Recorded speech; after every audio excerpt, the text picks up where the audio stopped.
Hello dear students.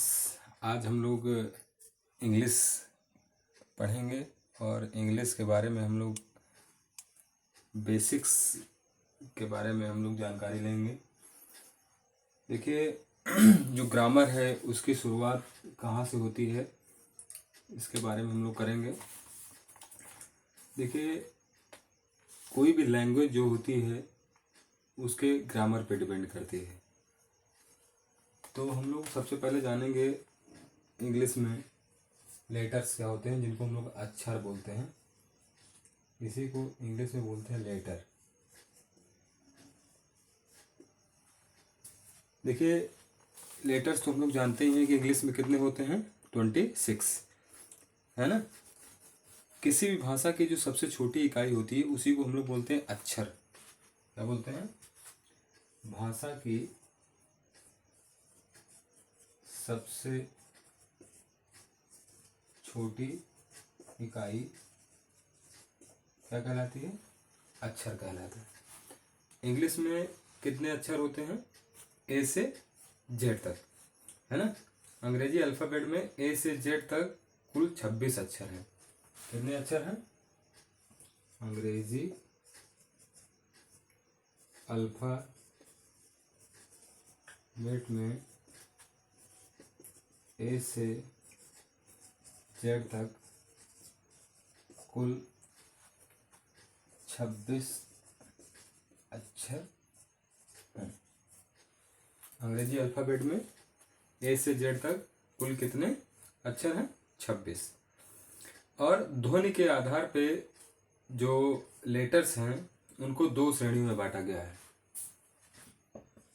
ध्वनि के आधार पर जिनको हम लोग अक्षर बोलते हैं, इंग्लिश में लेटर्स बोलते हैं, को दो श्रेणियों में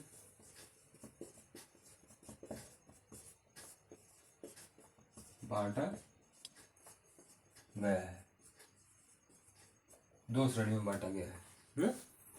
ध्वनि के आधार पर अक्षर को दो श्रेणियों में बांटा गया है। कौन कौन सी दो श्रेणी हैं? एक है वॉवेल्स जिनको हम लोग स्वर बोलते हैं, और दूसरा है कॉन्सोनेंट। क्या है?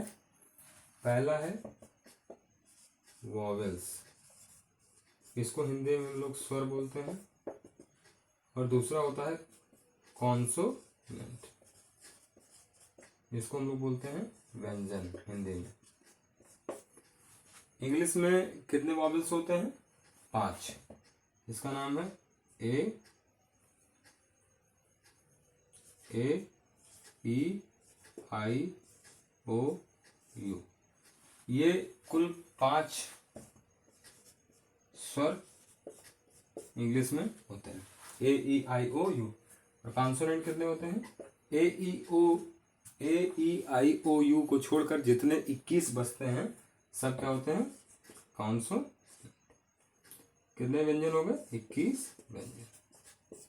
B C D F G, है ना। ये सब जितने बच गए इनको छोड़ करके सब के सब क्या है? सब कॉन्सोनेंट। तो हमने देखा कि भाषा की सबसे छोटी इकाई क्या कहलाती है? अक्षर कहलाती है। अंग्रेजी अल्फाबेट में ए से जेड तक कुल 26 अक्षर हैं, और ध्वनि के आधार पे अक्षर को दो श्रेणियों में बांटा गया है। पहला वॉवेल है जिसको स्वर बोलते हैं, दूसरा कॉन्सोनेंट है, इसको हिंदी में व्यंजन बोलते हैं। स्वर कितने? ए ई आई ओ यू है, 5 स्वर होते हैं।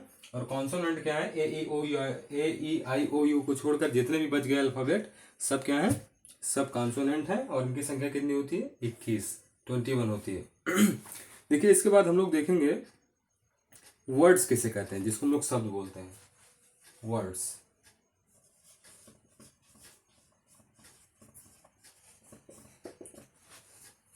देखिए बहुत बेसिक से मैंने शुरू किया है।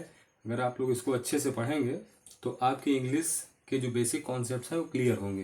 क्योंकि इंग्लिश में हम लोग डायरेक्ट टेंस और नरेशन, एक्टिव पैसिव, तमाम चीज़ें, बड़ी बड़ी ग्रामेटिकल चीज़ें पढ़ने लगते हैं, और वहाँ पर हमको बेसिक्स पता नहीं होता तो हमको समझ में नहीं आती। इसलिए बेसिक्स हमको अच्छे से तैयार करना बहुत ज़रूरी है। देखिए वर्ड्स क्या होते हैं? दो या दो से अधिक लेटर मिलकर क्या करते हैं? वर्ड बनाते हैं। दो या दो से अधिक लेटर्स मिलकर वर्ड बनाते हैं। दो या दो से अधिक लेटर्स मिलकर क्या बनाते हैं? वर्ड बनाते हैं। देखिए ध्यान से समझिएगा इसको। दो या दो से अधिक लेटर्स मिलकर क्या बनाते हैं? एक वर्ड बनाते हैं। जैसे लिखा है एन, ना, एग्जाम्पल है ये, एन हो गया, कप, CUP कप, है ना। ये भी क्या है? लेटर है। C भी लेटर है, U भी लेटर है, P भी लेटर है। तीन लेटर आपस में मिलकर क्या बना रहे हैं? एक वर्ड बना रहे हैं। ऐसे जितने भी वर्ड्स हैं सब कैसे बनते हैं? इन्हीं लेटर्स को मिला करके क्या बनते हैं? एक वर्ड बनते हैं। देखिए ये वर्ड ऐसे जितने भी आप वर्ड्स हैं सब क्या है? सब लेटर से मिलकर बने हुए हैं। देखिए अगला है सेंटेंस। सेंटेंस जिसको हम लोग बोलते हैं वाक्य। बेटा वाक्य क्या होता है? यही जो वर्ड्स हैं, इन्हीं वर्ड्स, जब दो या दो से अधिक वर्ड्स मिलकर क्या बनाते हैं? सेंटेंस बनाते हैं। जैसे लिखा है, कोई भी सेंटेंस होता है उसमें केवल एक वर्ड तो होता नहीं है, उसमें कई सारे वर्ड्स होते हैं और वही वर्ड्स मिलकर क्या बनाते हैं? सेंटेंस बनाते हैं। तो यहाँ पर हम लोग लिख सकते हैं कि दो या दो से अधिक वर्ड्स से मिलकर सेंटेंस बनते हैं। क्या लिख सकते हैं? दो या दो से अधिक वर्ड्स मिलकर सेंटेंस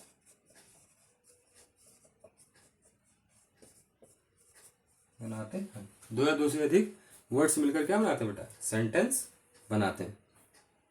तो यहां पर हम लोग देखेंगे, और जब सेंटेंस बन जाता है तभी यही वाक्य जो है किसी भी बात का पूर्ण अर्थ प्रकट करता है। जैसे he reads the stories, he reads the stories, example है ही रीड्स द स्टोरीज, वह कहानियां पढ़ता है।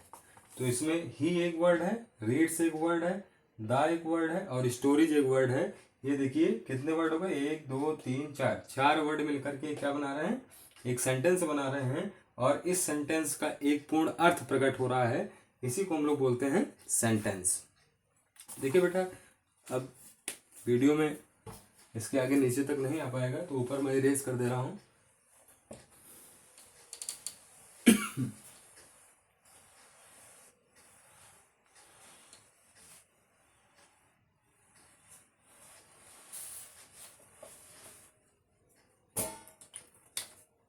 देखिए बेटा, ये हम लोग देखें।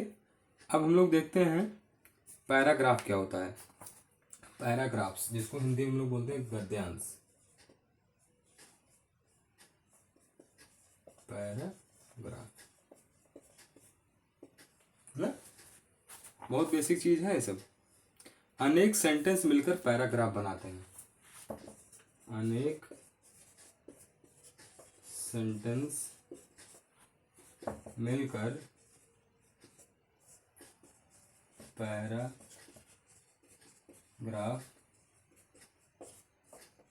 बनाते हैं। मतलब कई सारे सेंटेंस मिलकर क्या करते हैं? पैराग्राफ बनाते हैं। और प्रत्येक पैराग्राफ एक आइडिया व्यक्त करता है, एक विचार व्यक्त करता है। अब अगला है भाषा, जिसको हम लोग लैंग्वेज बोलते हैं। भाषा,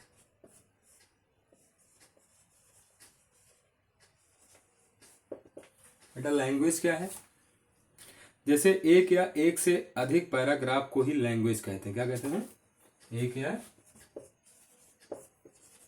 एक से अधिक पैराग्राफ को ही भाषा, जिसको हम लोग क्या बोलते हैं? लैंग्वेज कहते हैं या बनाते हैं, है ना। जैसे अब हम लोग इसका एक क्रम देख लेते हैं। जैसे लेटर्स है सबसे पहले, है ना। लेटर्स मिलकर क्या किए? लेटर क्या बनाए? वर्ड्स। क्या बनाए? वर्ड्स। वर्ड्स मिलकर क्या बनाए? सेंटेंस। और सेंटेंस मिलकर क्या बनाए, पैराग्राफ, और पैराग्राफ मिलकर क्या बनाए, एक लैंग्वेज। तो ये सीरियल है, एक भाषा तक पहुंचने का एक क्रम है। सबसे पहले लेटर्स होते हैं, लेटर्स मिलकर वर्ड बनाते हैं, वर्ड्स मिलकर सेंटेंस बनाते हैं, सेंटेंस मिलकर पैराग्राफ, और पैराग्राफ मिलकर क्या बनाते हैं, लैंग्वेज बनाते हैं। तो यहाँ तक हमने देखा। अब आती है बात ग्रामर, जिसको हम लोग हिंदी में व्याकरण बोलते हैं, लैंग्वेज। क्या कहते हैं बेटा, लैंग्वेज। देखिए LANGUA,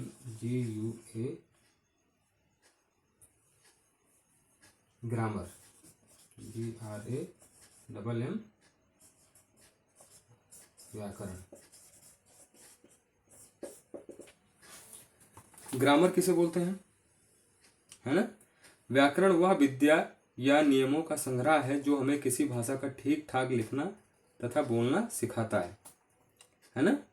तो कोई भी भाषा सीखने के लिए व्याकरण का ज्ञान होना बहुत आवश्यक है। व्याकरण क्या है, नियमों का संग्रह है। व्याकरण नियमों का संग्रह है, जिसको कलेक्शन बोलते हैं। और ये क्या करता है, ये हमको किसी भी भाषा को ठीक ठाक लिखना तथा बोलना सिखाता है। यह है किसी भाषा को ठीक ठाक लिखना तथा बोलना सिखाता है। तो किसी भी भाषा को ठीक से बोलने के लिए, लिखने के लिए किसकी आवश्यकता होती है, ग्रामर की, है ना। किसी भी भाषा को ठीक ठाक लिखने के लिए, बोलने के लिए किसकी आवश्यकता होती है, ग्रामर की। तो किसी भी भाषा को सीखने के लिए व्याकरण का ज्ञान होना बहुत ही आवश्यक है। तो बेटा आज हमने बहुत बेसिक चीज़ पढ़ी, बेसिक नॉलेज पढ़ा हम लोगों ने। आगे हम लोग सेंटेंस के बारे में पढ़ेंगे अगले वीडियो में। अभी इस वीडियो में हमने जाना कि लेटर्स कितने होते हैं, है ना, और यही लेटर्स मिलकर क्या बनाते हैं, वर्ड्स बनाते हैं, और वर्ड्स मिलकर के सेंटेंस बनाते हैं, और सेंटेंस से पूरा पैराग्राफ बनता है, और पैराग्राफ मिलकर क्या करते हैं, किसी भी लैंग्वेज का निर्माण करते हैं, एक भाषा बन जाती है। तो इस तरीके से हम लोगों ने देखा। इसको आप लोग देखिएगा, वीडियो को अच्छे से समझने का प्रयास कीजिएगा, और आगे की जानकारी हम नेक्स्ट वीडियो में देंगे। मेरे चैनल को लाइक कर दीजिए, सब्सक्राइब कर दीजिए, शेयर कर दीजिए, ताकि मैं और वीडियो बनाने के लिए मोटिवेट हो सकूं। आप लोगों का बहुत बहुत धन्यवाद। आप लोग मेरे चैनल पे आए और मेरे वीडियो को आपने देखा। Thank you for giving me your precious time. Have a nice day.